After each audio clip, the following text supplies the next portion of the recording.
Oh,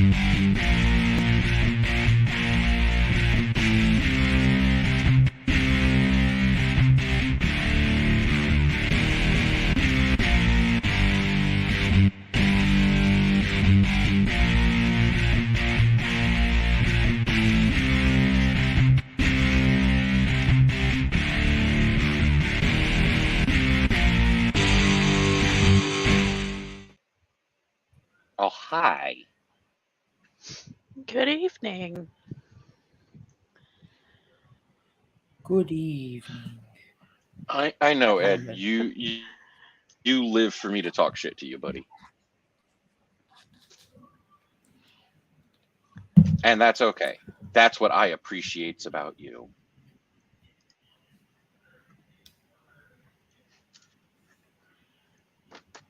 Let's see. So, where are we starting tonight, boys? Sports. Yes, sports. Well, sports is kind of, yeah, well known. Vague? It's a vague term. Yeah, I It's mean, a little vague. what are we? What sports are we starting with? We'll go Um, here. You know what? We'll go with the NHL tonight. We are set for Game 3 here in just a little bit in Florida. The Panthers are down 2-0. and it I hasn't really been. think, I've seen those scores. It hasn't been close. That's been an ass kicking. No. yeah, well, the Panthers have actually played really hard, and I think I'm going to go ahead and say this. I think that they had too much time off because they had almost, almost 10 days from the end of their series with Carolina to the start of the Stanley Cup Finals. And Vegas had 4 days, 3 days before their. So let me see. Florida ended on the 24th. Vegas didn't end their series until the 29th. And they started the Cup Finals on the 1st. So that's a lot of time to be off and not Ed. Poor Ed. And see, that's what's funny about that is for some teams, that time off is very beneficial, and for some teams it hurts them. It's really funny how some Yeah. teams it helps and some teams it hurts, and you just don't know which one's going to be. Yeah, Vegas has picked up their game though. I will say that they have come hard. They're rolling with the punches, and let me tell you what, Florida doesn't pull their punches. They go at it, and they are a very hard-hitting team. And Vegas has stepped up to that, and not they haven't really stepped over the line. I know Florida has had several penalty boxes issues. Taco! Well, Hey, buddy. Well, Florida still has the ability to have that mentality that, we're not supposed to be here. We weren't supposed to get past the Bruins. Then we weren't supposed to get past the Maple Leafs. Then we weren't supposed to get past, was it Carolina? So, Yeah. and we've gotten past all of them. So they kind of can, if they can maintain that we're playing with house money, we're not supposed to be here anyway. We're just going to Yeah. go out and play our ass off. Then, but Vegas is the better team by far. Yeah. Well, I will say that they were down to the Bruins, and they did come back 3-1. to win that series. So I have They did. faith. Yeah, they did. Let me see. So they lost game 1, they won game 2, but then they lost game 3, game 4, and then came back to win game 5, 6, and 7. So If they lose another game, I suggest they go get some Florida men and put them on the ice. They might not score Yeah. any goals, but they will fuck you up. It'd be entertaining. At least for a few minutes till the meth wore off. I mean, why don't you like just put an alligator as their goalie? See how that works out. I would. Hey, that'd be effective. I wouldn't go near that goal. The heck, the hell, screw that. No. More solid team Yeah, that favors them. So I think Vegas's highlight is that they have 4 very solid lines. And I'm not saying Panthers don't, but if you look at the numbers, Vegas has more forwards that have scored 12 points or more than Florida does. I mean, they're a very well-rounded team, I guess you could say. And Florida they've got their stars, they've got the Stahl brothers, they've got Tkachuk, and they don't have a lot of stars, whereas Vegas has Marchessault and several others. And Vegas has, let's not discount the fact that Vegas has a lot of their guys that were original to the 2018 Vegas team that, they didn't get protected in the draft. And they still have that that chip on their shoulder that, we're the team that wasn't supposed to fucking be anything. We're the team that, was made up of other teams' rejects, if that's how you want to say it. And they've got that chip on their shoulder still. I mean, they made it to the series final in their first year, and they weren't supposed to do that. So Vegas, it's like they've still got that little chip on their shoulder that they're capitalizing on.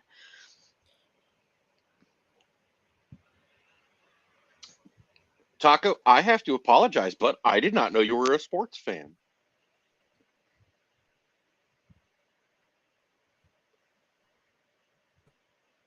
I was not aware that you were a sports fan, bud.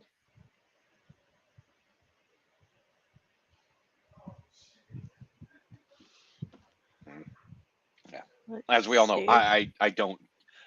I keep up with like scores, but hockey is just not my thing. I know. That's why you have me, because I love hockey. Crap. Oh, there we go. Oh, that's who.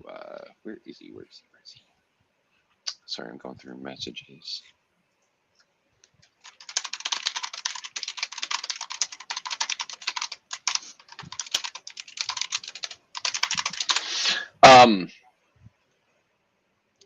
I will say one more thing about Florida. Bob is my pick for Florida's MVP. I know Tkachuk, is right up there too, but man, they would not be in this if not for Bobrovsky. And that kid has shined like you never thought he would shine. Like, he has played some of the best hockey of his life this finals. So all I know about hockey comes from I Letterkenny. don't know if it's me or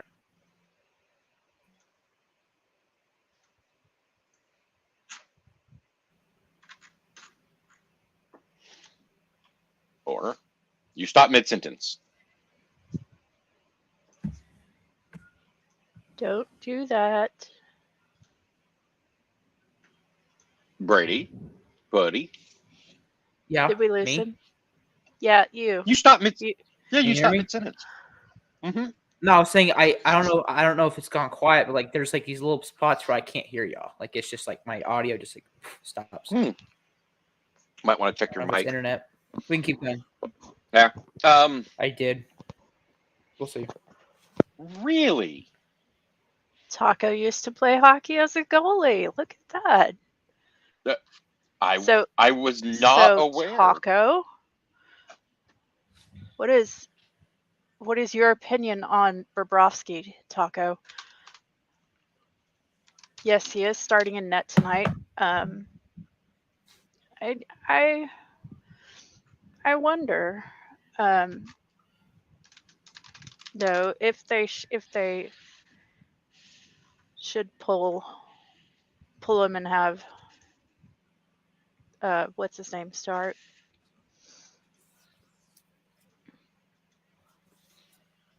See, Ed. Taco has a gaming channel. So I was not aware, because I know him for his gaming content. Was not aware of his love of sports.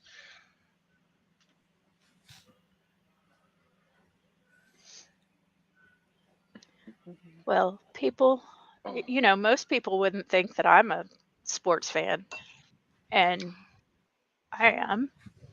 I don't follow like Jay. You know me. I am not a football fan. I like the Mhm. weird sports. Let's just be honest. I'm a weird sports fan. I like the brutal sports. I like the fighting. I like the blood. I like the hits. So Mm. football I think is just for fucking pansies. And although I do like baseball, which is a weird sport to like if you like hard hits and stuff, but I do love baseball. I got into baseball when I was a teenager. Um, Well, and you can thank Buster Posey and that wife of his for getting rid of physicality in baseball.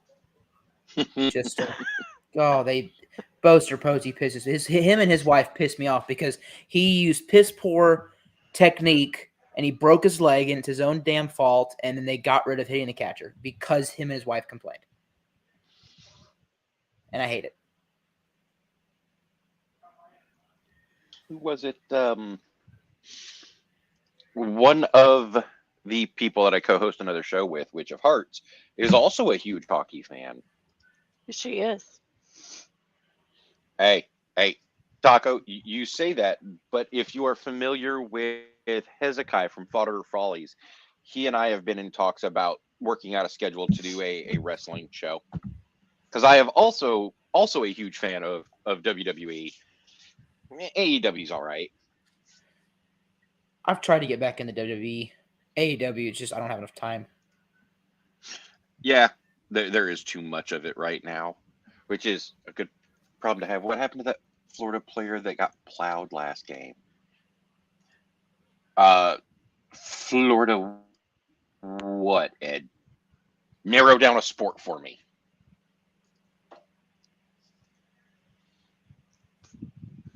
No, that would be hockey. Mm. And I do not know. Let me see if it's on their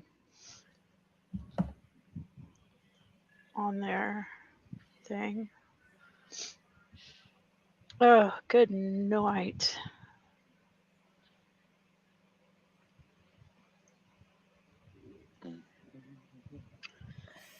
Let's see.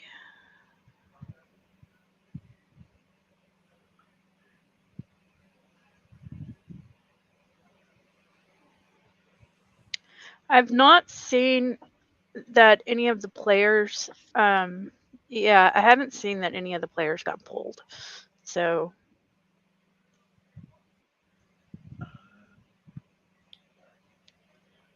Mm.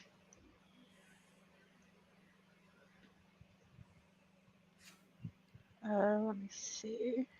Oh, roster report. Here we go. I mean, their scratches are still the same. I haven't seen that anybody's been pulled from the lineup, so I think everybody's good to go.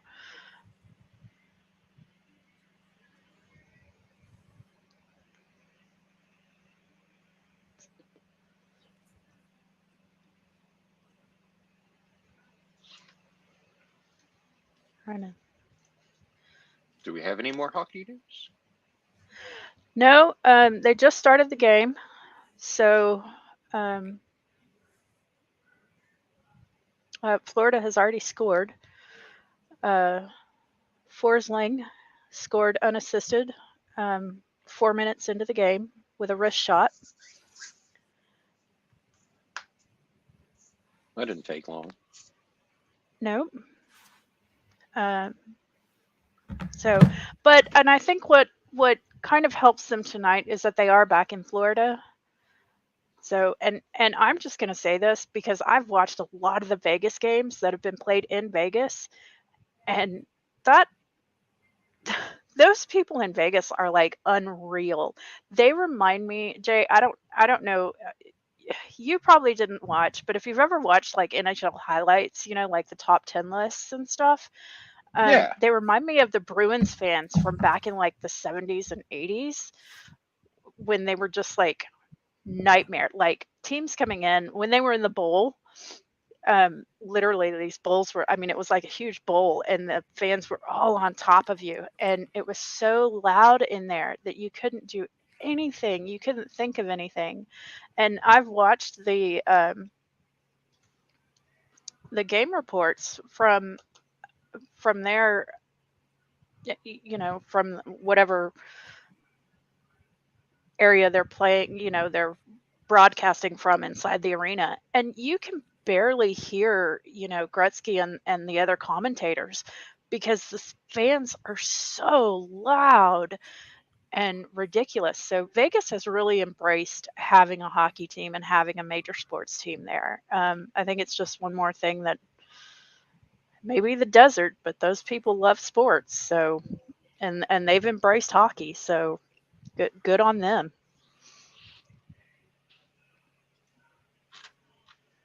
Say, I don't know if that's it for hockey, but if we can transition from Vegas to Jay, have you heard about the A's? No. What about? So it sounds like the Nevada lawmakers are kind of telling the A's to shove it potentially, and that's right now the deal for the A's to move from Oakland to Vegas is on hold, and they don't know if it's going to happen. It's like Major League come to real life. That poor team deserves better owners. Oh God, yes they do. It really makes me sad that people are blaming A's fans, and it's like, man, if you go back to 2019 when they were in the wild card game against the Rays, that place was rocking because they had a good team. Look.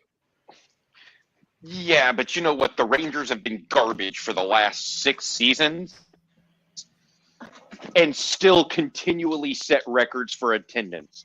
In an outdoor stadium in Texas, where it was 110 degrees on the field, and outside of those day games where, you were going to get heat stroke, the Rangers were still setting attendance records. LA is not a sports town unless you're winning. And if you're not winning, LA is not a sports town. Here it is. The Nevada legislature. The Nevada legislature adjourned its 4-month session without a vote on the proposed funding package. The move delays the timeline for a new ballpark. They need public funds because The hell they do. Cheap ass. The hell they do. That's what I said. The hell Because they do. did you? I said they need public funds because their owners are cheap ass. So that's all. That's all sports. That's all sports team ownership. They have found a way to make the public fund and build those stadiums, and it's absolute garbage. What pisses me off about the A's owner is that you sold, and this is something I am on the player side and I want to change in baseball, and it's okay. All revenue sharing has to go to team, not the owner. I want to make a rule. I'd love for a rule to be made where owners cannot pocket any of the revenue sharing money. The idea of revenue sharing was not so owners can get richer. It was so they can use the funds to build a better team, a more competitive team to try and rival the teams that can spend a lot of money like the Yankees or, the Red Sox, the Dodgers, or something like that. And instead, owners like the Pirates owner and the A's owner, they go, well, screw that. We're just going to pocket all this money and it's going to be profit for me and screw the team. I don't like that. I think revenue sharing should be used towards your team. That was the point of it being put in the CBA, not so you greedy a-holes can pocket that money and then screw over the fans when they don't want to come out to watch what could be a historically bad team in the A's. Yeah, they are on pace to be the worst team ever fielded in modern day baseball. Yes. And that makes me feel bad for the players too, because their Oh yeah, ownership because I isn't mean, putting them in a position to win. and I feel bad for Mark Kotsay, their manager, who I actually think's a decent manager, but he's not accurately getting to show what he can do as a manager because, I mean, I think you could resurrect, Tommy Lasorda or John McGraw or hell, bring back Connie Mack, and they couldn't do nothing with this team. You could bring any manager from the history of baseball, and they would not. I don't think it'd be any better. The roster's that bad. I just, it sucks the baseball fan because, the Oakland A's have a great history in Oakland in what is one of the more forgotten sports dynasties when they three-peated in 72, 73, and 74. And, people forget about that. And then they did of going to the World Series in 3 straight years in 88, 89, and 90, winning one in 89. So it's a great baseball town. They really are. It's just, trying to tell, like my dad was, complaining with the fans. And I'm like, Dad, would you want to go see your team get beat 10-0 in a stadium that's infiltrated by stray cats and possums? Right there. Sorry, what were you saying? And talk Moneyball, man, spending smart money, but LA has shown over decades, not just with baseball, that unless their teams are winning, or you're the Lakers, they're not a sports town. They're the exception. Or the Dodgers. No. The Dodgers haven't really had all that much support, but then again, I remember before they were in California. They're not a sports town. They're really not. Sports to them are it's a luxury. So again, Right. Unless their teams are winning, they don't support them, which is why, again, they haven't been able to keep football teams there. In Central California in general, they haven't been able to keep football teams. Yeah, Moneyball is a great movie. But see, when it comes to the Brewers, and I can point to a recent example of this, y'all have alienated your best player in Corbin Burns by trying to, I don't say cheap ball him, but it was like a $600,000 difference in arbitration, and the Brewers were like, "Nah, like you're one of the top pitchers in baseball, and a Cy Young candidate every year, but no, you're just not worth that extra $600, and something $1,000," and it pissed him off. So he's probably gone, and Woodruff's probably any one of your team on that is of note will probably be gone in the next couple of years, and y'all will be bad again because the owners are cheap. And is what happens when you have cheap owners. You get good for a little while, like the Pirates in the 2010s. You get good for a little while. Maybe you make a few try and make a few playoff runs, and then you die because your owners refuse to bring in outside players or pay the ones you have. It's a continuous cycle. The Royals are another great example. They sounds like the Cowboys since the early '90s. Yeah, that's a decent compare. Although the Cowboys, their downfall has been a little bit overeager to sign the players that they drafted. Yeah, these cheap MLB owners, they don't care if they drafted. They don't care how they got you. If they don't want to pay them anyway. I will say the Royals have, and the only reason I can say this is because I actually know someone that has ownership interest in the Royals. They have like a weird setup. So the Royals are actually owned by like a group of people. I don't Most think they teams have are. like one solid owner. Well, yeah, like the Rangers are a group of owners, but Ray Davis is the principal owner, so he's the face of the team.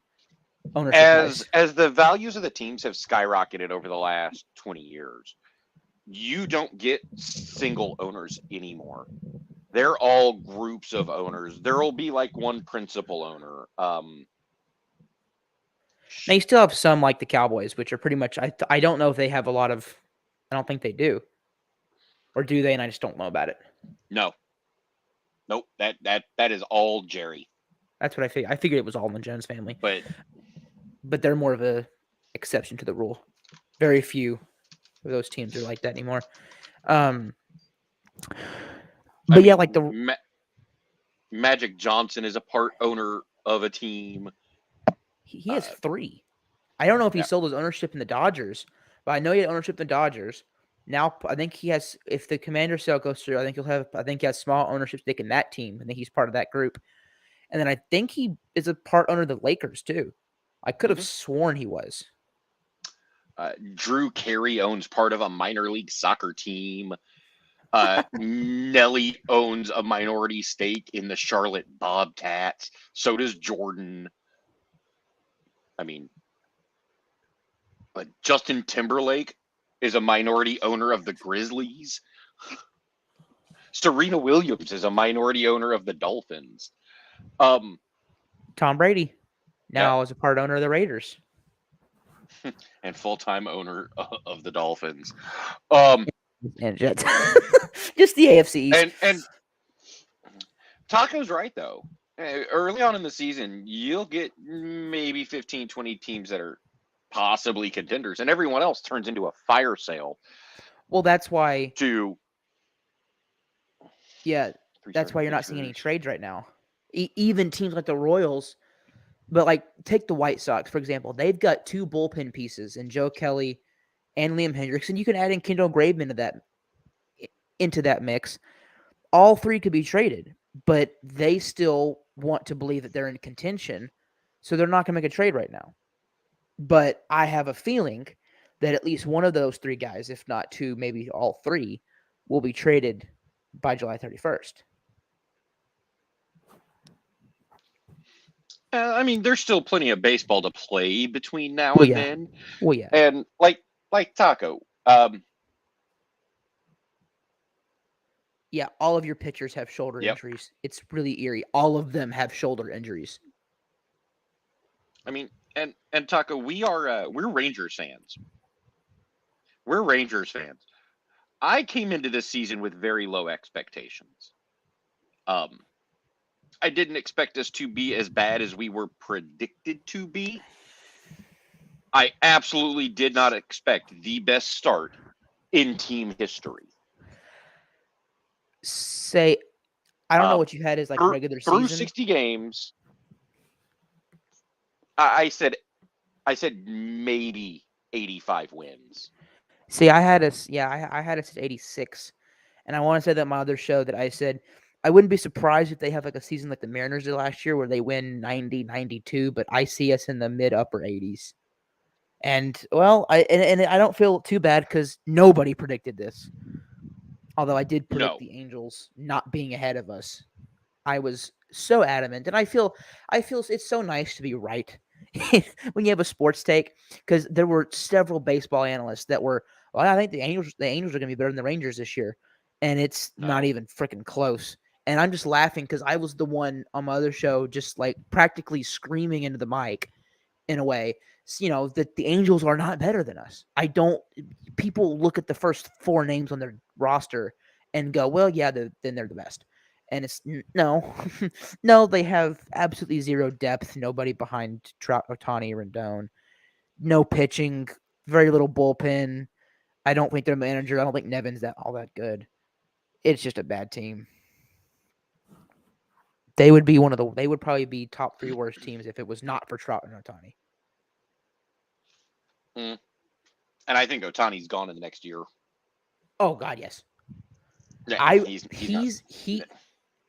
he's the big one at this year's deadline. Because if you're the Angels, you're not re-signing him. That would probably be the biggest trade package in MLB history. Like, I thought Juan Soto's last year was the biggest one I've ever seen. Ohtani's would blow that out of the water. And this time last year, I would have said that the Rangers had a great setup to trade for him. And now I don't want them to. I don't either. No. Does he? Oh, I think he absolutely gets traded this deadline. If he doesn't, the Angels are morons. you're going to lose him. At least attempt to get what could be the biggest trade package in MLB history for him. You could Bye, easily Ed. Later, Ed. demand. See ya. You could easily want a team's top 5 prospects to start with, and that's not an absurd asking price. I think when it comes to who, never, ever, ever count out the Yankees. Never count out the Dodgers either. I got a feeling he's going there. Especially, I think that's where he wants to go for agency wise. But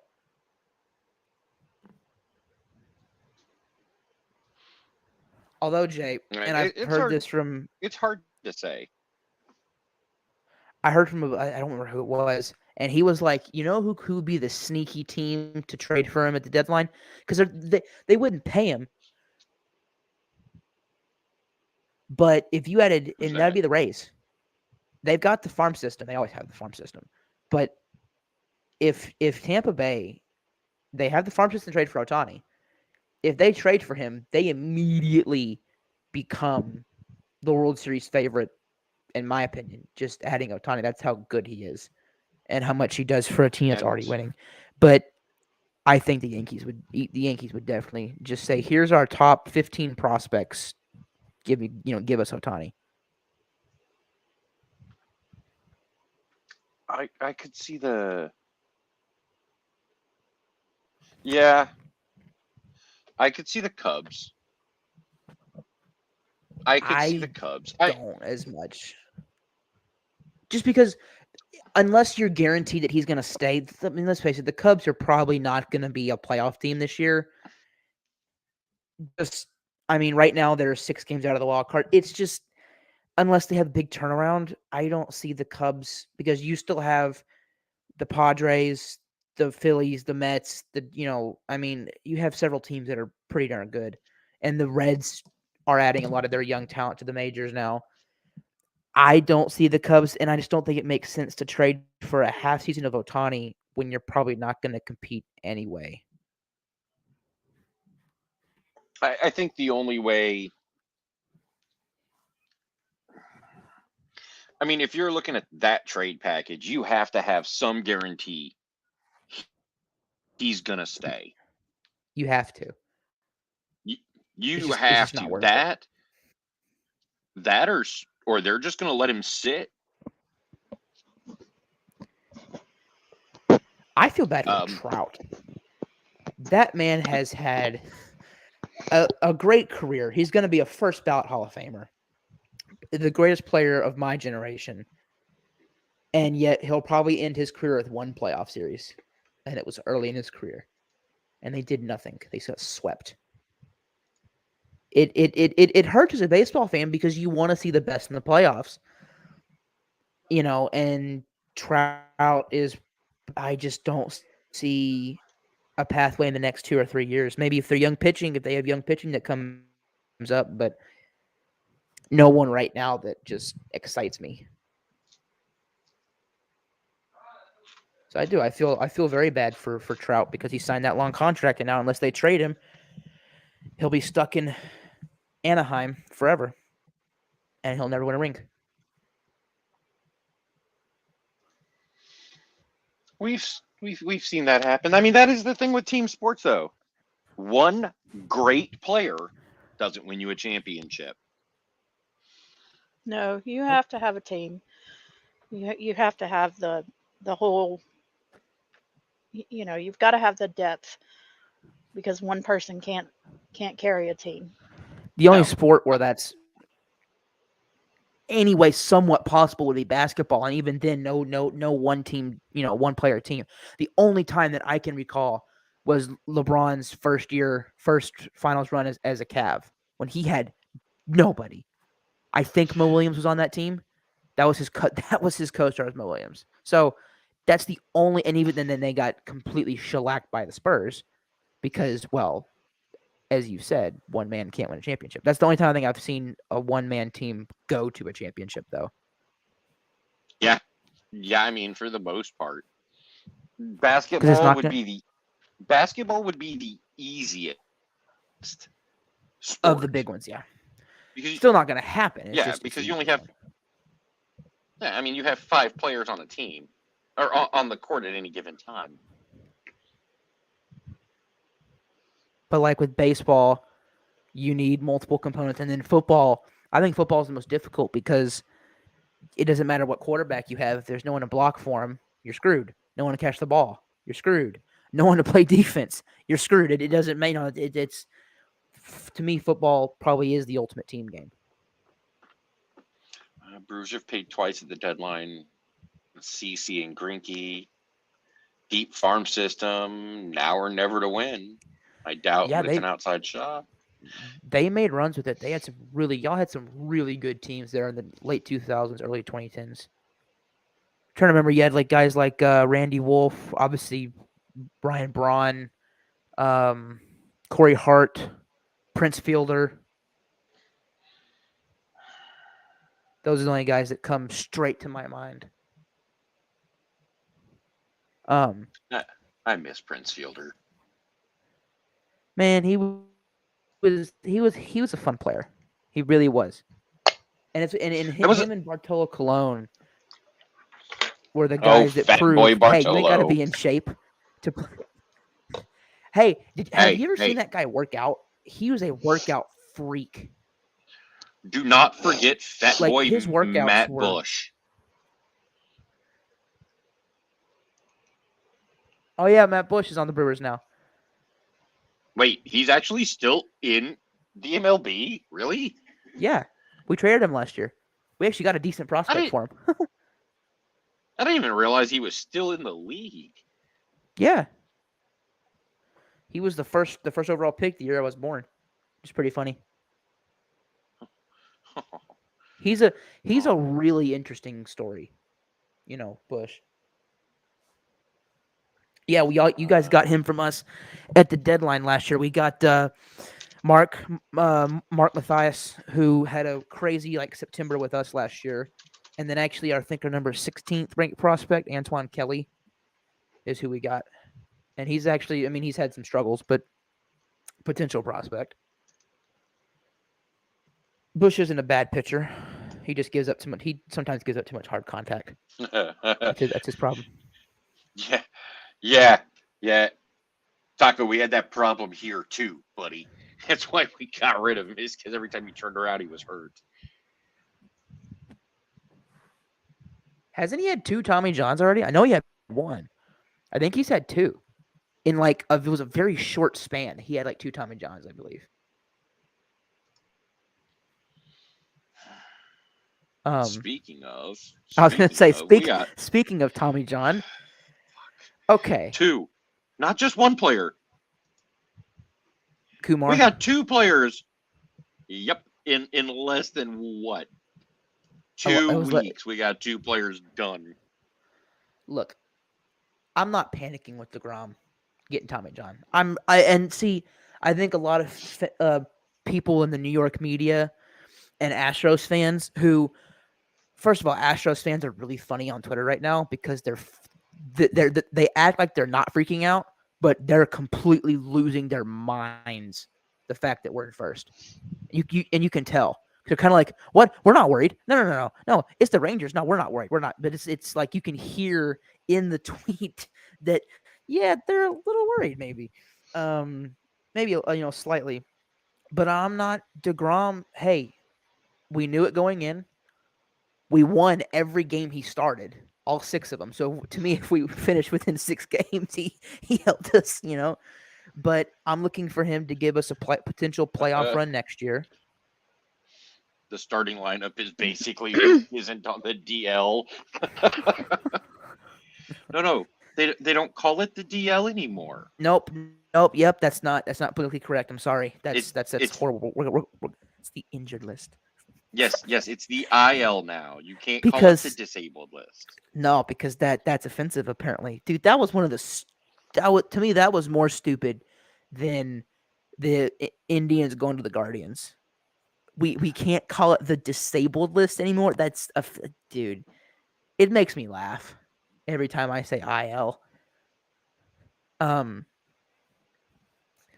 But yeah, I'm not worried about DeGrom. Like you'd think I would. He's the high priced pitcher, but we've still got 3 full years after next year on his contract. Well, we'll still have 3 years after next year, and a potential playoff run next year. I'm not worried. I'm not worried about this year because I think we have a good enough team to go to the playoffs. I think we're gonna be in the playoffs. Whether we win the division is gonna be the fun one.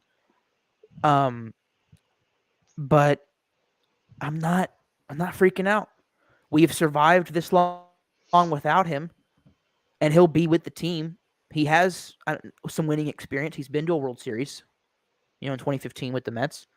So he'll provide some, veteran experience. And I think you can tell and that press conference was really hard to watch. Like, just because you could tell this guy he really wants to win.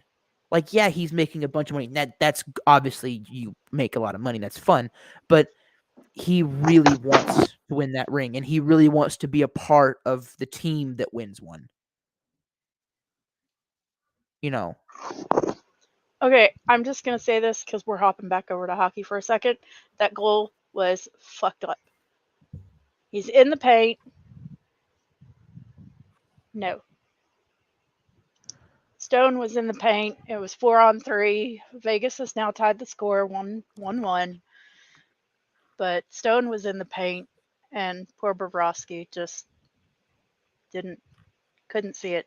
Saw it at the last second, didn't get down in time. But when you got a guy in his paint, I mean, come on. What are you supposed to do? Kick him? Right? I don't have an answer. Well, they're not supposed to be in the crease.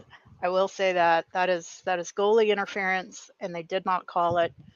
And that is what I'm sticking with. Hey, Stars fans know about that crease rule.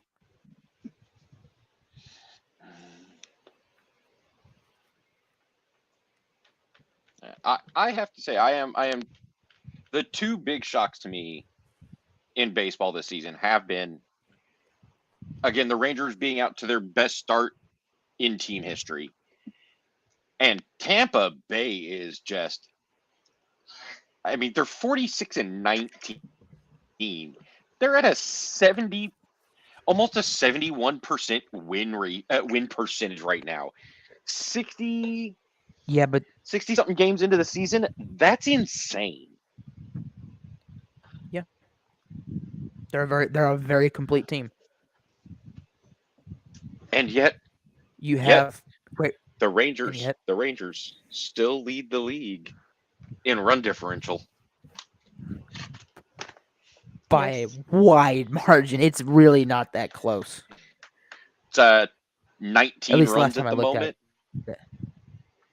As of this moment, that's not a very big. I was just looking at it. It was pretty big. What was I was just looking at it overall. Yeah, the Rangers are plus 154, and the Rays are plus 135. Yeah. One thing that I actually like about baseball schedule this year is that nobody can claim anything, because at the end of the year, everybody played everybody. That's one of the new things about this year's schedule, and I hope they keep it, because I like it, because it creates a sense of, well, you can't say you had a harder schedule because we all played the same teams. Maybe injuries were different and the times you played them were different, but at the end of the day, we all played the same teams. So there's no strength of schedule at the end of the year. And that's one of the things I've heard Astros fans trying to claim, is that, well, we've had an easy schedule, even though we took 2 or 3 from them in their own house, which is pretty funny. I did not notice that. What? I did not realize. Like, we talk about how bad the A's are. Royals? We talk about how bad the A's are at 14-50 right now. St. Louis is really not doing much better. They are a hot. Marmol is gone. He is done.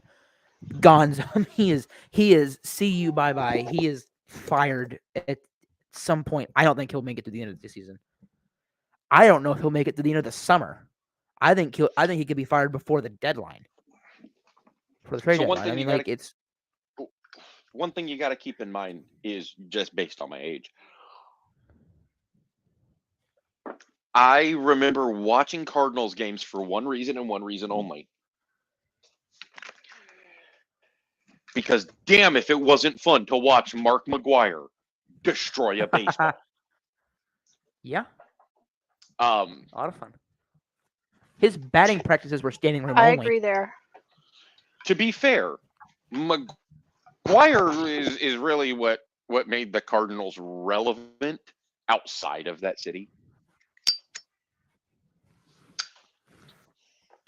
Then again, we could do an entire conversation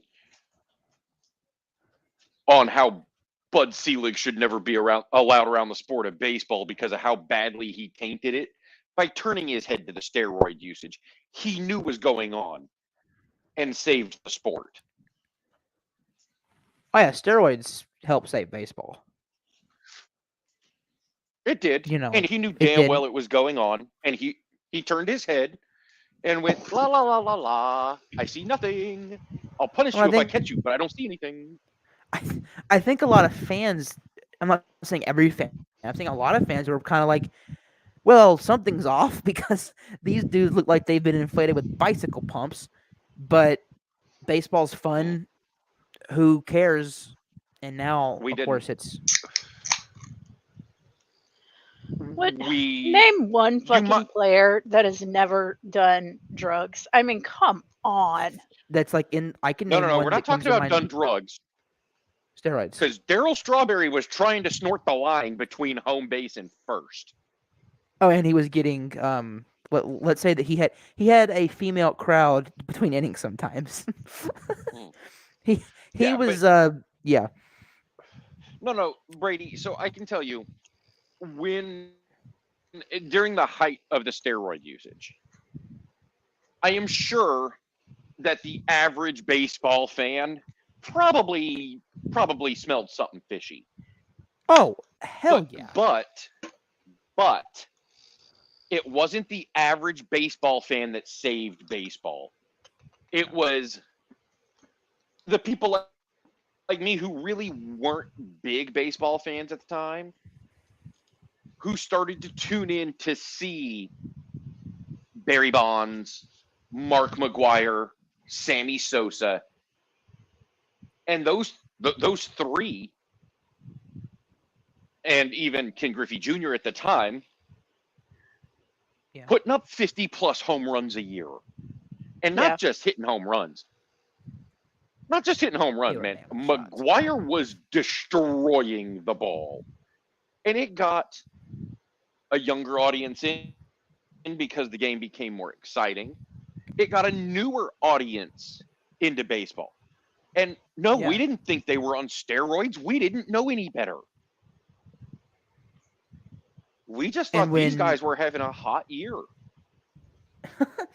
And when, stories would break, I mean, during the home run chase, there was a writer, I think, cannot remember the guy. I can picture his face. I think it was like Steve, like Wolstein or something like that.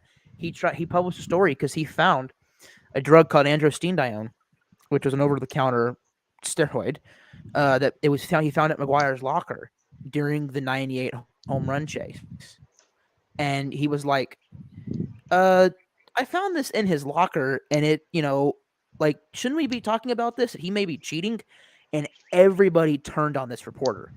Everybody. They said he was trying to, ruin the home run chase. So this dude found steroids and it was like, yeah, he's using something that can help him. It doesn't help him hit the baseball, but it could help him, hit it farther when he does connect. Like, look, and everyone got onto him. So no, most fans either didn't know or knew something was up and just didn't care because baseball was fun. And guys, like you said, were hitting these mammoth home runs and they were doing it 50 times a year. Yeah, but again, it wasn't the fans. It wasn't the fans who were watching baseball. Like my dad. It was the people that it brought in who really weren't baseball fans. That those viewers are what saved baseball from a really major television collapse. It was those viewers, and those viewers didn't know better. They didn't realize it. I mean, if you watch a young Barry Bonds versus that generation Barry Bonds, well, how can you miss his head growing 4 sizes? Uh, Yeah, it looks like two different. Looks like older Barry Bonds, 8 younger Barry Bonds. yeah. I mean, Mark McGuire, the guy's bicep alone should be in the Hall of Fame. It's just going to sit there and twitch when you talk to it, And then look at Sosa courtesy of and Futurama. but that was a fun reference. Yeah, Um, we didn't know. We didn't know. We didn't think about it. But at the same time, the league knew and didn't give a shit. oh, the Players Association. I could probably talk on this show for a full segment about the steroid era and about how much I cannot stand Donald Fear, who I think actually works for the Hockey Players Association now. Last time I checked, I cannot stand him because he is the moron that turned his nose up and was like, "No, I will not allow you guys to test my players because that's they have a right to privacy." And forgetting the moral question that you're supposed to represent the safety of the players, but yet you're basically saying, well, you have two choices. Either take the steroids and keep up with everyone else, or potentially fall back and, make the healthy choice and never take them. And obviously some guys succeeded without steroids. The first name that comes to mind for me is Fred McGriff, who looks like he never took anything stronger than a milkshake because he's, like a toothpick. And he's in the Hall of Fame now. And but I cannot stand him for the fact that he pretty much forced players to make that choice because they would not allow testing and he did not want it to be illegal. And he tried to logic his way out of it. And he sounds like a bumbleclut when he does. Every baseball, the Players Association, everybody screwed up in the third There era. we go. Selig, Fear, everybody. No one's hands were clean. It went to the freaking U.S. Senate or Congress. It went to one of them. I think it was the Senate. Yeah, but to be fair, at one point in time, so did Vince McMahon. Yeah, I think a lot of sports have had potential legal trouble, Which but it's is just and that no yeah, was that the steroid? the That was the steroid trials, right? WB. yep, that was also steroids with WWE. The funny thing about that is there is a guy who is really pushing the CTE and the concussion protocols within the NFL over the last 10 years or so. Look into Chris Nowitzki, I know who that is. and you'll find I think I've you'll heard. find that he was an in-ring talent. He was a wrestler in WWE back in the early 2000s. And he left,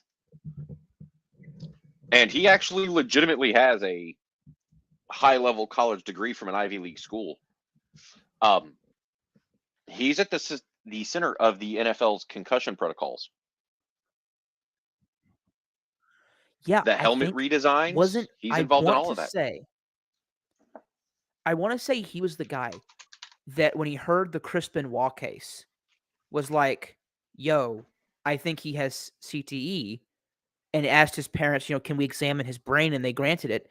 And I think he was the guy that was like, yeah. So if you look at I don't think he was the guy that announced it, but he was. I think I know exactly what you're talking about because Chris Benoit had one of the worst CTE cases that we've ever seen.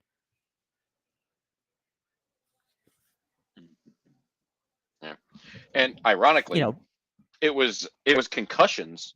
It was a concussion where it took him a year to recover from his concussion symptoms that made him retire from wrestling. Yeah, I think that was him. Yeah, now that you said that, because he had It a lot was of concussions himself. what made him get involved with the NFL was uh crap, what is the guy's name? Andre Waters.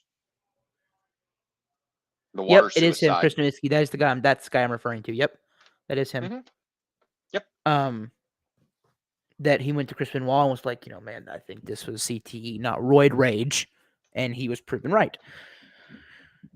Turns out a lot of headshots with chairs and flying headbutts will do that to you. Yeah, you think? Someone made not a joke, but like a point, and it was like Harley Race does flying headbutt, says this F's up your back, don't do it. Dynamite Kid does flying headbutt, ends up like a quadriplegic, says don't do the flying headbutt. Chris Benoit does flying headbutt, gets CTE, kills family and himself. So I don't. Well, I mean, so in keeping in this vein here, you and I earlier discussed sovereign citizens and First Amendment auditors for a moment. There is an ex WWE wrestler who has become a very active sovereign citizen and arguing laws and things like that. Val Venus has lost his fucking mind. you serious? Oh, Val Venus has absolutely lost his mind. I have spoken with him in Discord. Really? Val Venus? Yes, I have had conversations with Val Venus in Discord. Val Venus has lost his ever-loving mind. And, look, this is what years of getting hit in the head with metal objects will do to a person. Yeah. Or football getting all those hits in the head, man. It's rough. Goldberg at one point in time concussed himself prior to the match when he did his Goldberg pre-match ritual by slamming his head into the wall. He's an idiot because he punched through a car window and almost died because he severed an artery in his wrist. Goldberg was not a good wrestler. He was over, but he was. I have heard so many horrible stories from like fellow wrestlers. Who was We're it? gonna go on to this and add in what we were talking about earlier, which was the death of the Iron Sheik. Sheik, not Sheik. Sheik, whatever. Sheik. Sorry, it's The actually Sheik. Sheiky. Oh, Sheiky, baby. Yeah. So yeah. Had a great theme song too. Yeah. Fit him. That's. Oh. Yeah. That one makes me sad, and I just like to think that somewhere, he's got Rowdy Roddy Piper in the Camel Clutch right now. Do you have something against Roddy Piper? Oh yeah, he had a good feud with Roddy, but he really liked the guy and they were friends. Oh, okay. Not like with Hogan. No, it was Hogan, and who was the other one? Because he had more than just Hogan. It was Hogan and somebody else. Sergeant Slaughter. Sergeant Slaughter. He was Brian Blair. Was the other one that he.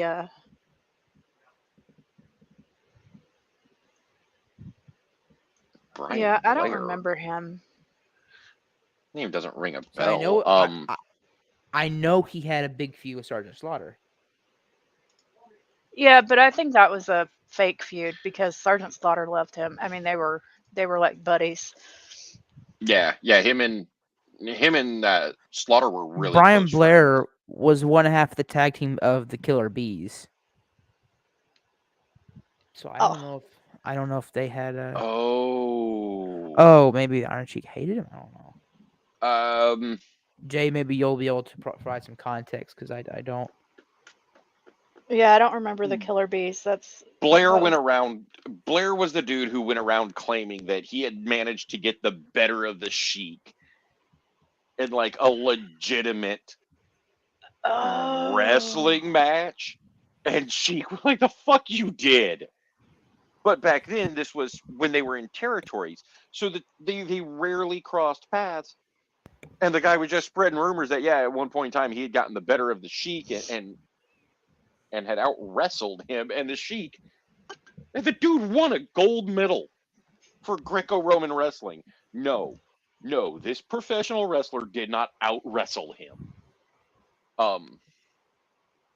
He did also hate the Ultimate Warrior.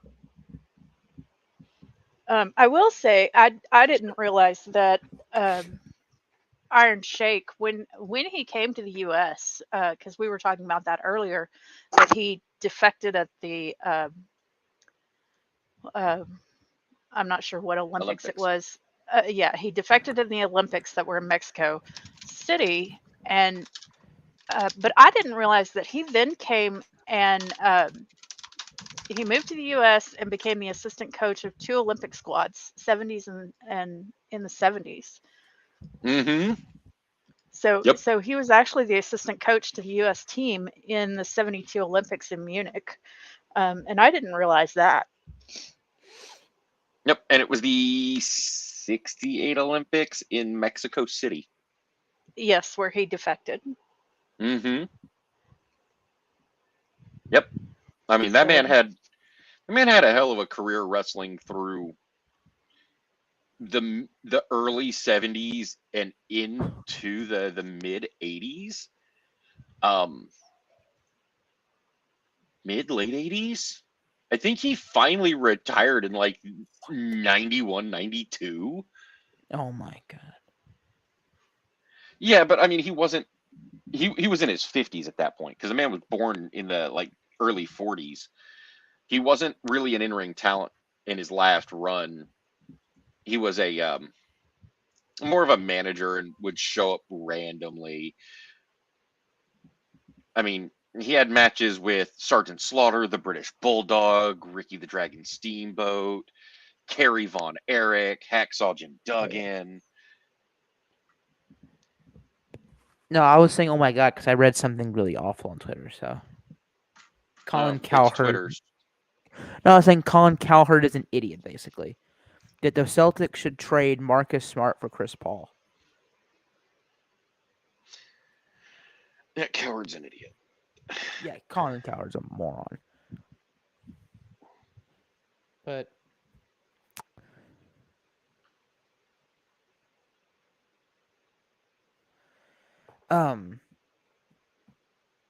no, yeah, the Sheik was one of the all-time greatest, especially villain-wise. He came in at a great time, being he was kind of also he wasn't the originator, but he was one of the first that I have seen that was. I mean, obviously I didn't see him in person, but that was the I hate America. America sucks. Iran, Iran is better, or Iran, however you pronounce it.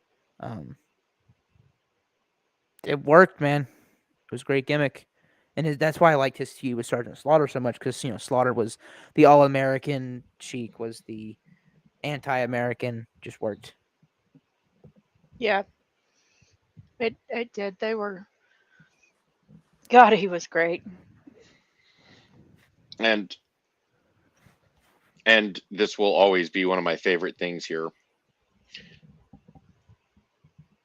If you've never seen the Iron Sheik's Twitter account, And I haven't. You were talking about this Oh my earlier, and God. I've never seen it. I'm gonna have to go look it It's up. great. It's hilarious. Where is it? He Hold typed in on. all caps, which made it funnier. Yes, he typed in all caps. caps.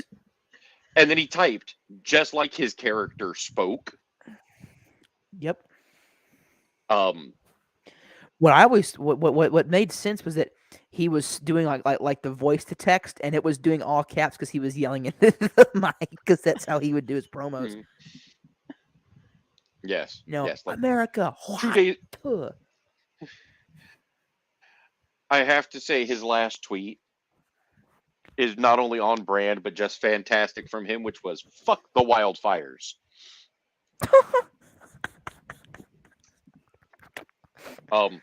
Or one that Brady you might not catch.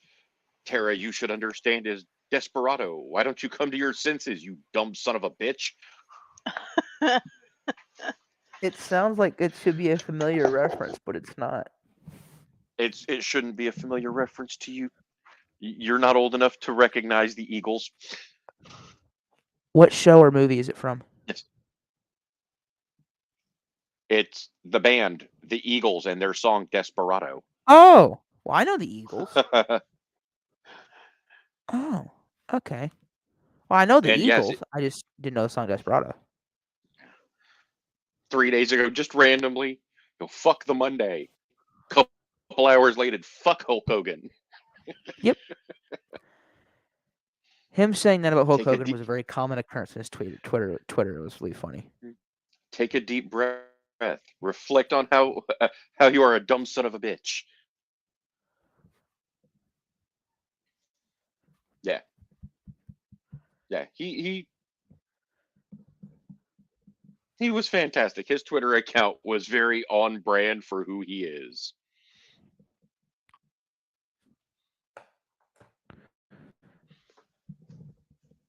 It's a shame that all my favorite people are dying, which just makes me feel old because I needed help with that. I know. Well, we also have basketball. We have the NBA Finals going Heat. on. Nuggets Heat. It's been fun so far.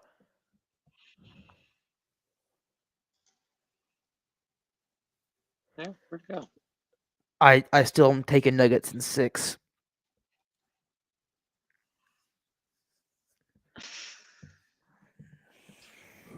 But that's me. Denver up 2-1.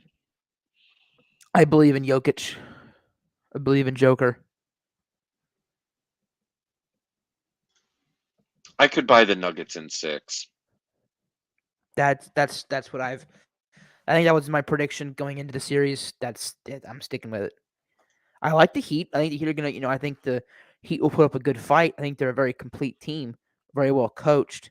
But I think it's just some years you just know it's this team's year. I think it's Denver's year. It's been a long time since I've seen Denver be a good basketball team. Let's see, since the Carmelo days at least. That would be the last time I can think of in there. They had George Karl. Those are the only two things I can think of. Wasn't exactly a keeping up with the current events of basketball when I was what? Because he was the same year as LeBron drafted 03, so that was year before I was born. Didn't they have no that wasn't them that had that. 03, 04. But I did get to watch Dikembe Mutombo play for them in like 93, 94, something like that. Dikembe. Oh, you don't know Dikembe Mutombo? No. I know Dikembe Mutombo. Okay. No, okay. Sorry, that wasn't. No, that was me just going like, Dikembe, not like Dikembe. Who's that? No. I know who Dikembe Mutombo is. Yes. I do not. Yeah. And one of the Tara, greatest voices. Hello, I'm Dikembe. I can't do it. Basketball. I cannot do the Dikembe, but it's hilarious. Mutombo, on top of just being huge, the dude averaged 4+ blocks a game, and then after he blocked your ass, would stick his finger out in your face and wave it at you like you were a child. He'd go, no. I can't do the voice. He sounded kind of like Grover mixed with Morgan Freeman. It's kind of what he sounds like. And he'd do that finger and he'd be, no. Yeah, I mean, it's been a long time since the Nuggets were like a legitimately good team. they've never been a good franchise. Always kind of like on the edge of being good, but not quite. Miami, Miami's just kind of there. They've been one of the most successful franchises since their stupid run against my Mavericks in 06. Yeah, they didn't deserve that win. No, they didn't. Straight up, as a They- Mavericks fan, no, they didn't. But I they would did not actually deserve rather that have win. the one we have. I would rather have the one against LeBron. I think it's so funny that his first year with the Big Three, with the super team, nothing. Lose to the Mavericks. Mwahaha. Get wrecked. It was And it's just it was the so, Mavs should not have won that series. no, we should. They And shouldn't have. we were a good team. We were a good team. We were a contending type of team, but we were just that was again one of those years. It was our year. We were hot. The Mavs weren't even the best team coming out of the Western Conference. Oh God, no! I think the Lakers Yeah. probably better than us. If you replayed that year's playoffs 100 times, the Mavs would never win the championship again. The Lakers or the Thunder were probably better than us. And didn't we play and beat the Spurs? Or am I imagining that? Mm-mm. The Mavs only managed to knock the Spurs out of the playoffs one time. Yeah. I don't believe the Mavs played the Spurs that year. I know we played the Lakers and the Thunder. Yeah, but I can't remember the third team was. I believe the Spurs got eliminated earlier, and the Mavs managed to get around them. That was that year that the Mavs and the Spurs went to 7, and the Mavs. See, I don't remember if they beat us or not. Trailblazers. That's what it was. We beat the Trailblazers Portland. in the Western Conference first round. Then the Lakers in the semis, and then the Oklahoma City Thunder. Was it the Lakers that beat the Spurs? No. Did Oklahoma City? Would have had No, to been because Oklahoma City beat Denver and the Grizzlies. Where are the Spurs? Hold on, 2011 Spurs finished first.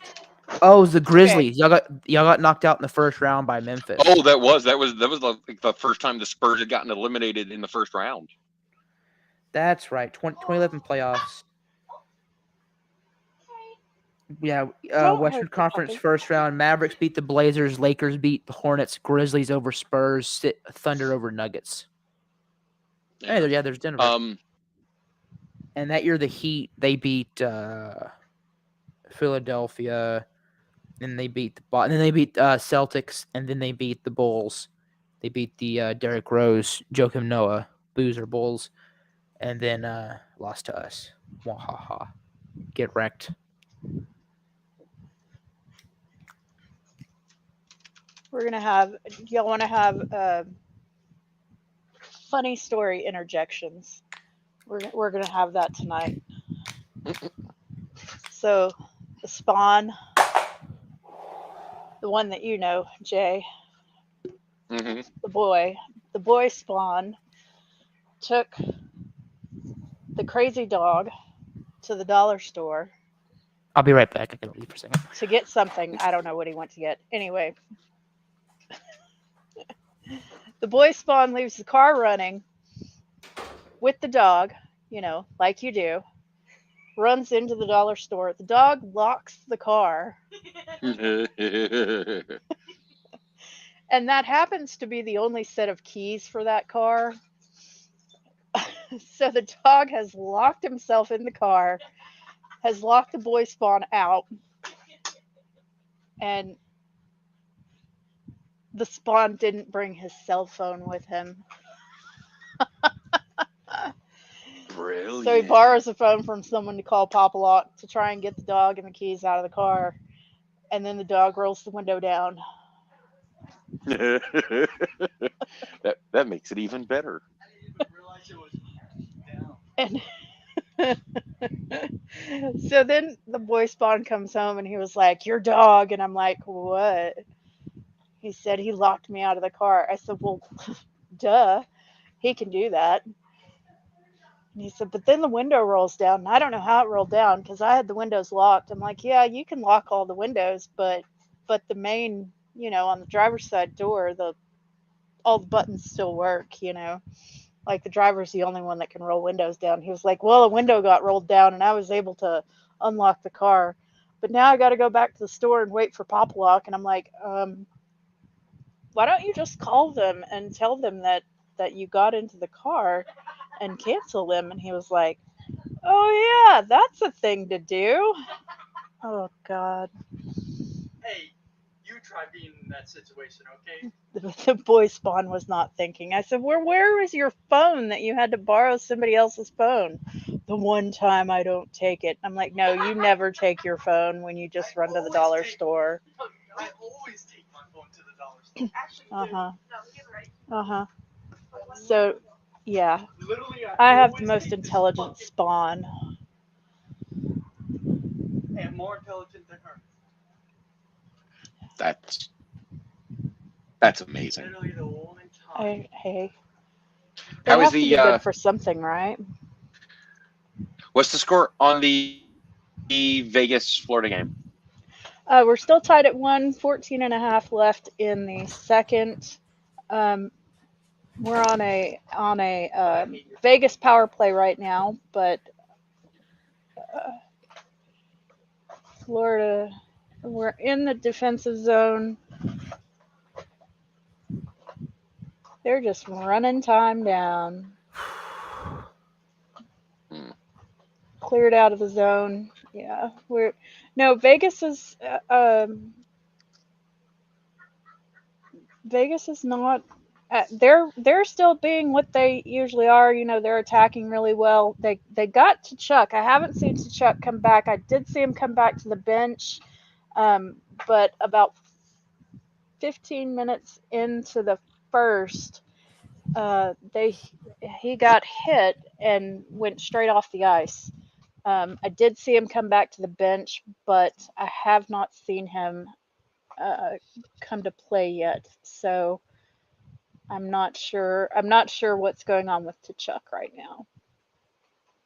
Hmm.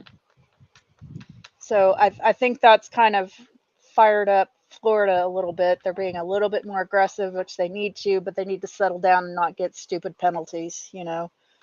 So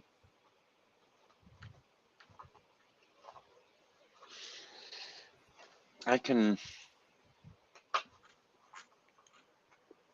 Yeah, I see the update, but I don't have the game on at the moment. have you? I haven't here. Let me switch back off the game and go to. Yeah, it's really hard because I've got the game muted, so we don't get in trouble. Um, Let me Where see is? Game Center. So let me see if I've got anything on to Chuck. We have an interesting college sport update. Oh, what's going on? The Big 12 is the first college conference that is in discussions to play games in Mexico. Huh. Yeah, the Big 12 is talking about playing games in Mexico.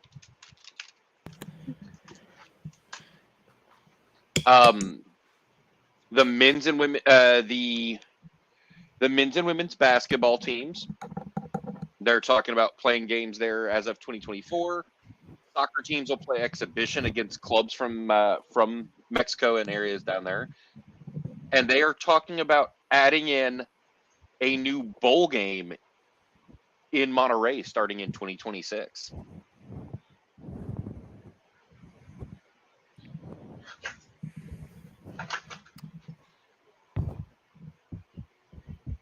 Which would be really, really interesting to see if the Big 12 And the NCAA are going to start to include universities from other nations. That would be a first. Be interesting. It would be. I'm not sure how the NCAA could oversee when laws in those countries don't necessarily match U.S. law. That would be interesting. But I mean, as of July, the Big 12 is finally going to go back up to having 14 teams instead of 10. But they'll be back at having, more teams again.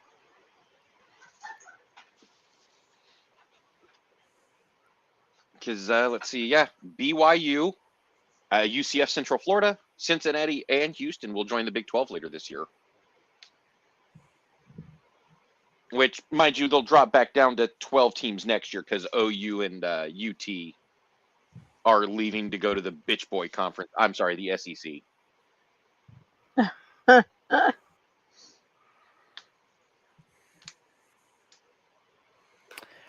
Jay, you'll like. I heard a joke last night, and I may tell it wrong, but it was. I think it was actually my pastor that told me this.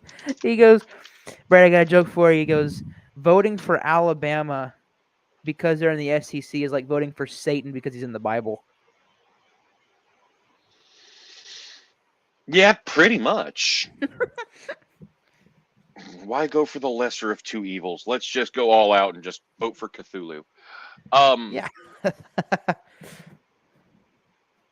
Well, and the SEC has announced that starting in 2025, after OU and UT join, they are scrapping divisions and will no longer have the East and West division in the SEC.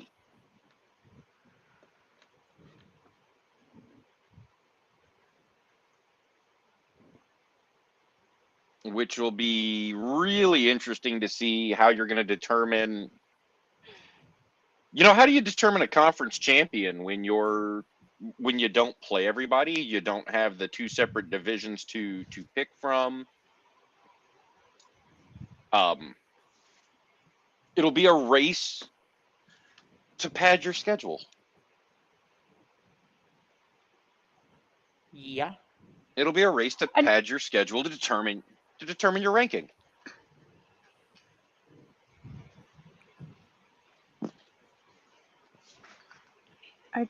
What was that? Hold on. Let me see if I can find that again. Yeah, I was seeing something on. Oh, okay. I think this is what it is. The Big Ten with their flex schedule. What is this?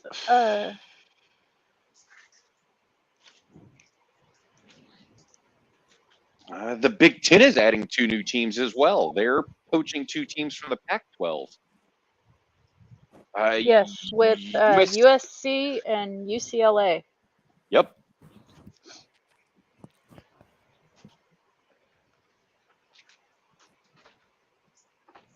Now, if only Notre Dame would stop being a bitch and join an actual conference so that... Yeah. They're not going to join a conference because they would get destroyed if they had to play a regular season like 90% of the other major football teams in college, and they know it. Oh, 100%. Now, I mean, we think about it mostly in terms of football, but there are a lot of other sports involved.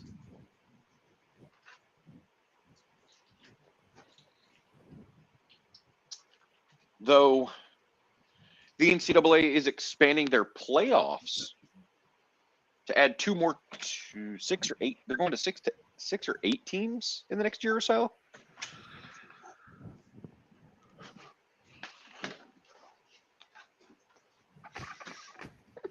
Oh, that's awful. It's funny though, but bad. Sorry.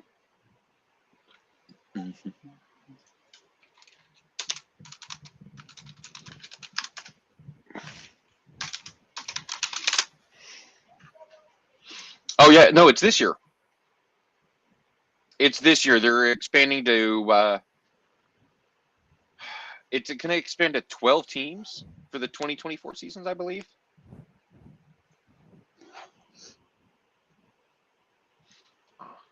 Facebook.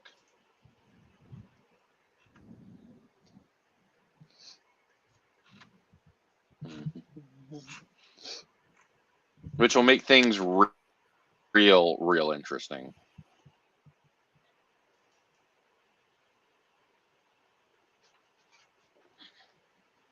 But I think that's really all we have in terms of sports this week. And for those interested, the College Women's World Series is going on right now. And OU is up on Florida State 3-1. OU's probably gonna take that one.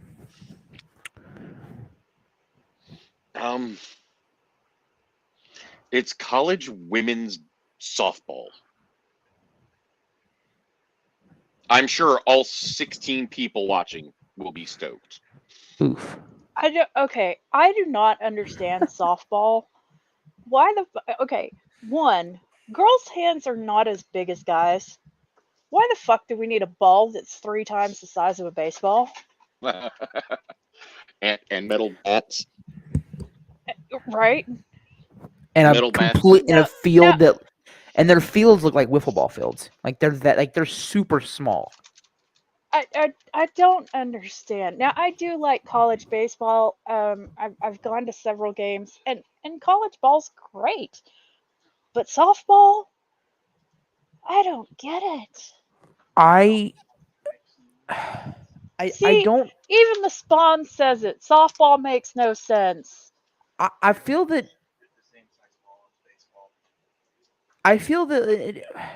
Do they think that we can't see a baseball? I mean, we've seen some female people, some females compete in Little League, like with baseball, but I don't care for softball as much, simply because most people that I knew who played it thought that softball was like. Now I'm not saying it's easy. It's not.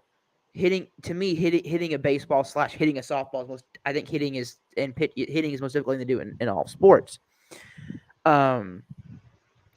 They all had this like super huge chip on their shoulder, where that like they couldn't. Yeah, play they all baseball. like. I had to explain to multiple softball girls like, okay, what you guys do is amazing, but baseball's a harder sport. I'm sorry, it is. Not saying softball is easy. Softball's still very difficult. I couldn't do it, but I mean the average softball pitch is about 61, 62 miles an hour. To be fair, though, they're also a lot closer to the plate than they are. 43 feet. Yeah, I think so. Yeah. Yeah. So that makes it a little bit. Okay, but the ball is bigger, so you're gonna get a lot of wind drag on that. I mean, come on. If they were throwing a baseball, I would imagine it would get up higher than the 60s. I mean, the baseball's smaller. Come on. So, and I've seen some girl pitchers in like Little League and stuff that can throw a ball. Baseball. The fastest recorded, and the Guinness Book World Records softball pitch, 77 miles an hour. The MLB average is 88 miles an hour. Actually, no. As of 2022, it's actually 93 miles an hour. Is that pitches or is that pitches or is that fastballs? That's the average fastball. The average pitch is 88. Yes, I figured it was something like that. Sounds about right. And you have more people who throw 98, not 100 plus, than ever before. Yeah, I mean, but there is a difference too. Again, as Brady pointed out, 43 feet from the time the pitch leaves that pitcher's hand versus 59 feet 6 inches. Yeah. Yeah, I was say, or is it 60 feet 6 inches? I think it's 60 feet 6 inches. Oh, So the come on. So the softball it's not, it doesn't look like 60 something miles an hour from the plate. It does look a lot faster than that because of the 43 feet. But I always maintain that it's easier to see the pitch because it's coming from an underhand angle. For me, it was always Yeah. it always felt like it's easier to see than some of the guys, because in softball, it's pretty much the same release point for everybody. Maybe some slight variations. In baseball, whoo, it is Well, completely different in guys' release points. If you are facing a short left-hander, it's going to look a hell of a lot different than if you're facing 6'10" Randy Johnson, who threw 100 miles an hour, and because he had these like long ass arms, it looked like the ball was coming from first base. well, keep in mind too that a softball pitch and the pitcher's mound is not elevated. That's true. No, It it's is not. it's not elevated like a baseball pitcher's mound would be. And throwing that ball underhand, that's pretty much a Well, straight it's pitch.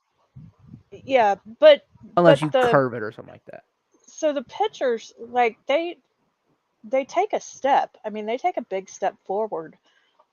Um, Mm-hmm. when they pitch, like they have that. It's weird. They have like that wind up, and then they're taking a step forward, and Yeah. They like and thrust. They like thrust. it's almost like bowling, because they come up with that drag leg. It comes up, kind of even with their other leg. So it's all weird to me. Well, I I'm I gonna give just y'all don't get it. a I think little. softball should be renamed to baseball, and I think they should, if they still want to pitch underhanded, good for them. Fine, I don't care. But Lot less I arm think they injuries. should go with a smaller ball. I'm with you, and just to give it like a little story to softball and the difficulty. My dad, who played a little baseball, didn't play in high school, but was kind of played a lot of stand lot with his buddies. I don't remember how they got in the situation, but there was a bunch of girls, and they were had the softball machine, the pitching machine, and him and his buddy Mike were both, oh yeah, we could hit that, and they're like, no, you couldn't. And I don't think Mike did much, but my dad hit like one that was off the wall. And so to me, Well, that kind of shows like he didn't even play high school ball, and he's here. I think it was when they were in college. He's here, and he just crushed that thing. So it can't be. there are certain sports that I understand not having men play women. Um, Football. Oh, the let's not even get started on that, because there are so many so-called women that are actually men now playing women's sports. the fastest recorded pitch, Yeah, we're not gonna get into that. the fastest recorded overhand pitch by a woman is, let's see, Olivia Pichardo. Yep, threw 100-mile-an-hour pitch. It's impressive. And the fastest by a guy, depending. Well, there's multiple answers. Yeah, There's depending multiple on answers for that one. on the measurement. You're looking at, I mean, Aroldis Chapman's the one in the Guinness Book of World Records at 105.8. But And look, Hunter I don't Green see- tied that this year. I see no reason whatsoever why women play softball and don't just fucking play baseball. Yeah, Can I I offer- don't reason get it whatsoever either. for I that. mean, I was gonna offer. like I said, if they still want to do the underhanded pitch, go for it. I don't care. But they should be playing with an actual baseball instead of a fucking softball, because softball. Yeah, see, even the demons, even Satan is what the fuck is softball? I would. What is it? I Is have- this like softer baseball or something? No, it's God not no, a that softer thing's baseball. a freaking boulder. It is not It's soft. like It hurts. this big around. No. So baseball's like this Hey, it's big. not a soft. I don't Softball's this understand. big, and it's girls playing. Girls play softball. Guys play baseball. I Now- don't like. Yeah, Again, it's- I don't see any reason.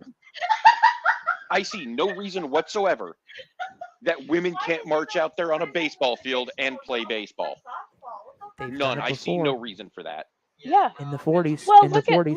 how many in Little League. I mean, you have There's mixed no teams in Little League. crying in. There's no crying in A league of their own. baseball. Yes. Exactly. But And let me tell you what, when the Spawn was in Little League, I mean, he played Little League for 12 years. So, I mean, he was playing baseball for freaking ever. And I'm a single mom. I was his pitcher, you know. Yeah. So, I actually think the underhand motion's better because you're yeah, me too. decreasing potential arm injuries. I actually think that You are decreasing elbow. You are Okay, decreasing elbow. risk Yes. of elbow injuries, but Let me rephrase that. Elbow. But you're increasing the rotator cuff injuries. Yes. Now, I will Although say, I wonder what the rate is on that. I'm curious what the I'm curious what the exchange rate like for pitchers and Tommy John and softball players and rotator cuff. I will say, I to this day do not fucking understand why there are not more women competing in the PBA. Yeah. Oh, To me, agreed. Look, I have watched some of the PWBA bowlers for years. And if they want to have the women's only tournaments, I get that. Women are eligible to enter any PBA tournament. It is not a men's only tournament. They just don't. It occasionally happens. Why? Why do you know why they don't? Or no, I do not. Because bowling is one of those sports where men and women, there's not going to be a physical advantage. There is. There's a big difference. I mean, I'm not saying there's a difference. Speed. I'm saying that women can be better than men at bowling. Well, comes down- okay, so if you want to on go a- to that, on a look at billiards. Some of the best billiards players are women. Yeah. The Viper. She was fun to watch. She Oh. was so damn good. Is it? No, I'm blanking. Is it Jeanette Lee? Is that her name, or am I blanking of somebody completely No. else? Jeanette Lee. No, that's her. That's Yeah. her? Okay. Yeah. I didn't watch Pool, so I watching that woman clear a snooker table was a thing of beauty. Yeah, I've seen plenty of the professional women bowlers. That it's like I don't understand why they don't compete in more of the men's tournaments. The only real difference is their average ball speed is lower. They don't throw the ball near as hard. no. Some of them do, but on average, the men throw the ball harder. Well, remember, And when the physics come into play, it'll have a different effect on the oil. But the ability to make the adjustments, Yeah, but speed you is don't one of have the to- last adjustments you want to make. Yeah, but when you're talking about bowling, it's not necessarily speed and power. It's where you're hitting the pins. I But mean, it's all. The speed does come into play. The speed and the It power does. come I'm into not saying play. it doesn't. It does come into Um, play, but you can still win a tournament without it. But- I mean, look at the leagues that we were in, Jay. I mean, we had some girl bowlers. I mean, yeah, we were in like kiddie Oh. leagues Oh, that I was in, but there were some women bowlers that would outshine the guys. that reminds me, Tara, we're going to talk about that backstage after the show tonight. I have something funny to tell you about that. Okay. Cool. So Brady, you bowled on the high school team that I coached. We're not going to discuss what team or where. no. You But- bowled on the high school team I coached. We had a girl on the varsity team. The girls had their Wait. own. Time out. We had a girl. T. What? I was gonna say, are we talking about my junior year when I did it, which was the year that we had the other coach, or the No, year I you coached? I coached the year You coached, and we had the separate girls team. We had a separate girls team, but we had a girl bowling on. Well, we had a girl bowl on the JV. We had a girl bowl on the JV. That's just because we had a whole lot of talent.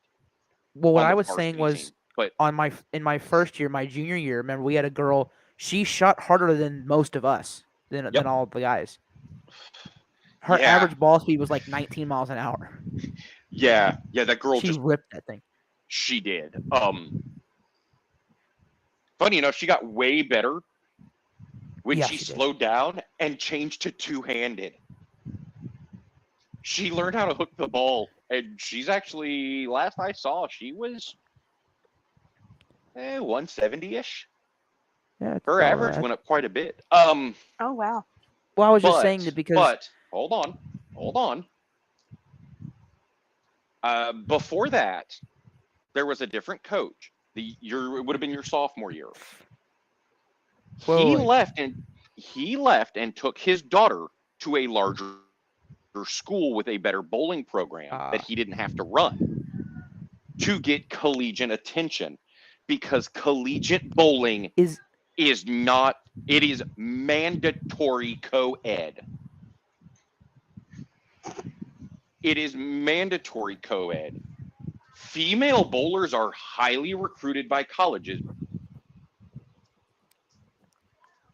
and they have the same expectations as the guys do.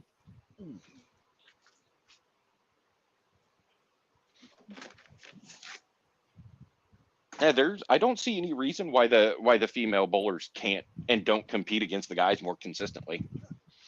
Hey, John. I'll mention Archangel. Yes, we are 2-1 on the Vegas game. I did not see that goal, but we are right now on a Florida power play with a little over 2.5 minutes left in the second. I still have not seen Kachuk come back out on the ice, but I know he's at the bench. Archangel, have you seen him? I don't know if you're still here.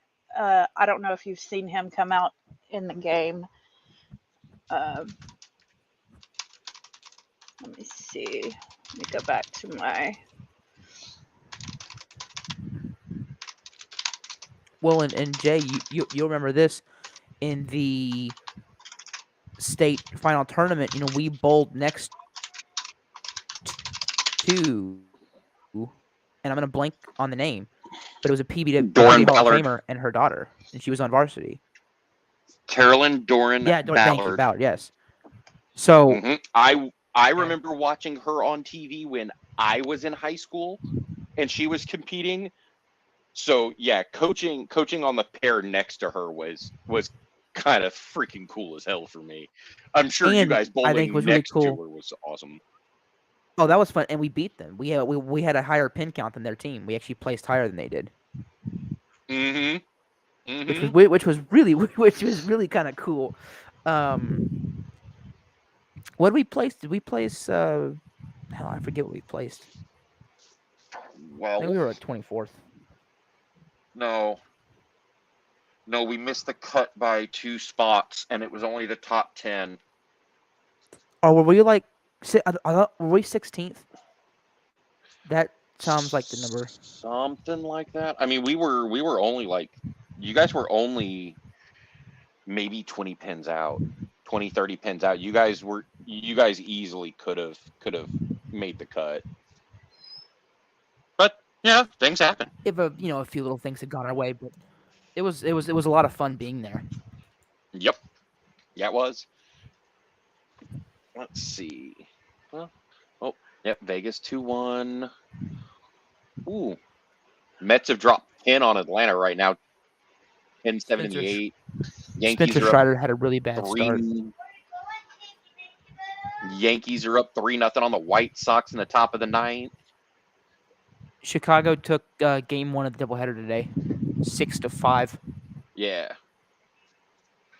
I will always choose for the Yankees to lose. Yeah, it's fun. I prefer obviously when the Astros lose. I get a lot more joy when Houston loses than when the Yankees do. But it's still fun the Yankees lose. Ooh. Hey, and the Astros lost, so we're up to a 5-game. The Rangers are up to a 5-game lead. Yes, sir. We're even winning on our off days. It's a good day.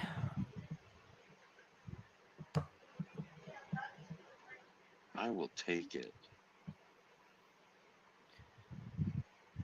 If we somehow were to win this division, I would laugh in all of the Astros fans' faces. It'd be so much fun if we were to somehow pull this division off.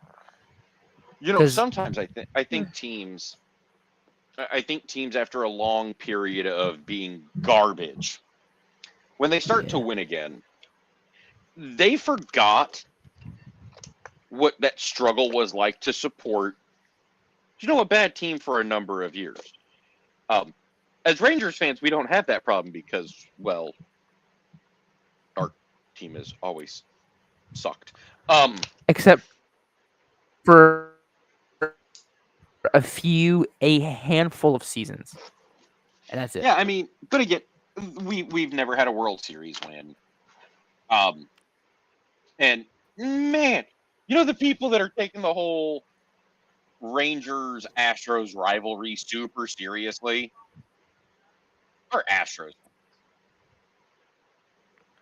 It's the Astros fans that are taking this way too I hate the seriously. Astros. I take that rivalry like. I mean, I hate them. End They're of the my biggest second. rival. Like they're, is it still 2-1? Still 2-1, but Florida still. I mean, I'm sorry. When we come back to the third, Vegas will have a little less than a minute and a half left on a power play. They'll have a minute and 20 some odd seconds left on a power play. So, I mean, I Well, think Astros fans are pretty funny on Twitter. Like I said, because they're losing their minds. There's a meme, and I found it really funny. And it was, like these two stick figures, and it's the Rangers, and they're sitting, and the Astros guy comes up behind him. You're only in first because you haven't played anyone yet. Won a World Series. Nobody cares about the Rangers, and then it just is them yelling at us, "Quit having fun," because we're just sitting there just enjoying, and that's kind of how I feel. We are enjoying the ride as Rangers fans because it's been so long since we've been a good team. oh yeah. I came into this season expecting maybe 85 wins. well, we've barely started the season and we're halfway there. So, Yeah, and OU just won, capturing their third consecutive national title. Yeah, they're a powerhouse in that's women's softball. Softball? Women's Yes. softball. Yep. Yeah.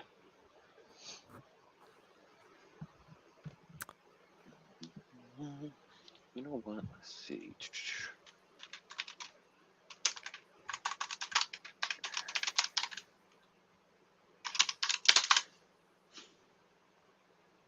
Just one second here.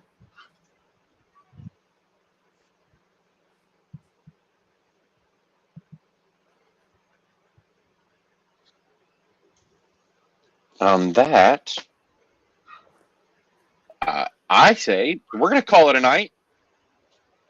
I'm going to go. Let's go Vegas.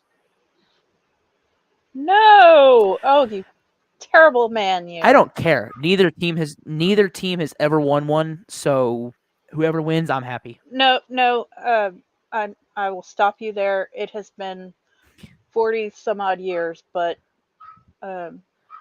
Florida has one.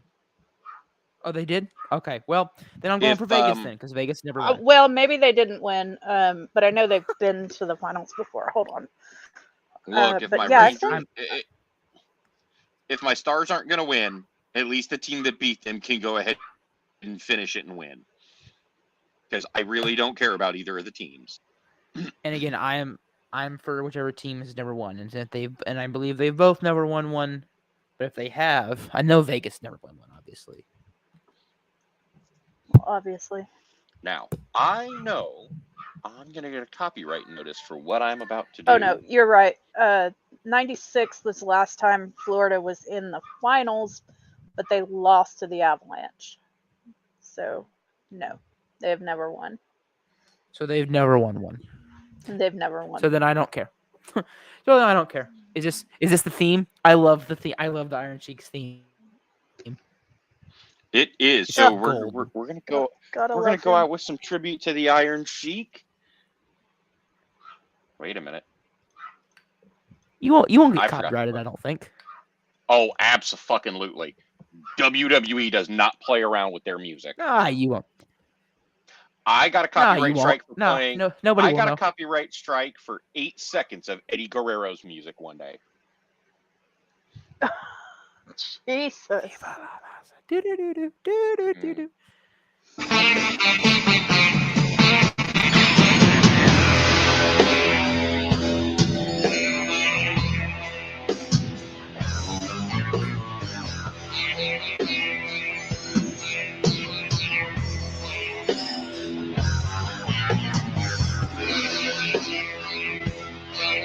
And on that, everybody have a good night.